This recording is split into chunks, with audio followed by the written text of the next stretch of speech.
What's up everyone? Today we have the Dodge Cummins here and we're going to do the coolant fluid flush. So we're not actually going to flush and replace the fluid because I find out later in this video that the fluid is actually in good condition and the previous owner probably did this flush before I took ownership of the truck. But we will still replace the wearable parts. And while we're at it, we're also going to replace the water pump, the thermostat, the tensioner belt.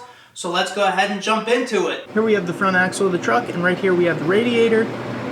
Before you do anything, you want to let the vehicle cool completely because this is under pressure, so if you try and do any maintenance, you might hurt yourself or you might damage some parts on the truck. So we let the truck cool, and now it's time to drain the radiator. This nozzle is where we're going to drain the fluid from, and this valve is how we're going to open the nozzle. At first the valve was stuck, so I had to use a pair of pliers to break it open, but then after it broke open, I could just loosen it with my hand. While you're draining the antifreeze, I left my radiator cap closed because I wanted to pull the fluid through the overflow tank. Alright, we have all the old antifreeze drained. It must be brand new because it looks crystal clear. But now that everything is drained from the radiator and it did successfully pull it through from the overflow tank, we are going to work on removing the parts necessary to get out the water heater. While that's draining, we're going to start removing the parts that will let us remove the wearable parts, starting with the air intake. We're not going to replace the air intake, but this will make it easier to get the rest of the parts out. So we're going to start with this front bolt here. There are 2 screws to get the mass airflow sensor off. And then there is 1 clamp we need to loosen so we can pull the air box out. I removed the cap and the air filter first and then pulled the bottom of the box. There are 2 prongs that stick in grommets that hold it in. I just did this because I wanted to check everything. You could probably pull out everything at once if you wanted to. Next, we're going to remove the alternator. We're going to start with the electrical connector on the side, and then we're going to take off the cap on the back and remove that nut to remove the power wire. Before we take out the 2 bolts holding the alternator to the bracket, we want to take off the belt. So for that, we're going to go under the truck, use a 3/4 inch ratchet, and then to loosen the tension on the belt and slip it off the AC compressor. This is what it'll look like once the belt is off the AC compressor from the bottom of the truck.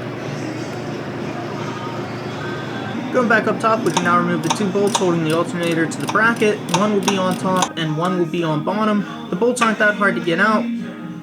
Once I got them out, I did have to pry the alternator off with the other end of the ratchet. Being careful, using some patience, allowed me to get this off without breaking anything. Now we're at the water pump. We need to remove the 2 bolts located right here, and then the water pump should just pop right out. This is the new water pump from Gates. It's supposed to be better. We shall see. The one thing we want to note is where the weep hole is, we want this facing down, so we can reinsert the water pump, tighten those 2 bolts, and we can move on to the tensioner pulley.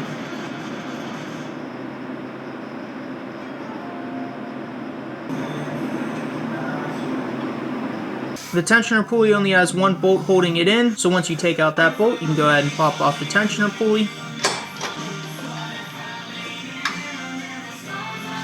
To know how to put on the new tensioner pulley, there's a little notch in the back and you can replace that 1 bolt. One thing to look out for is you do want to wrap the belt around the tensioner pulley beforehand so you don't have to wrestle with it after it's already attached. Now that we replaced the water pump and the tensioner pulley, we can go ahead and start putting everything back. You'll put the alternator back, replace the 2 bolts, put the belt around the top of the alternator. I like to leave it off the AC compressor in the bottom so I can go underneath the truck, use the tensioner pulley, and put the belt on the AC compressor so that everything is tight again.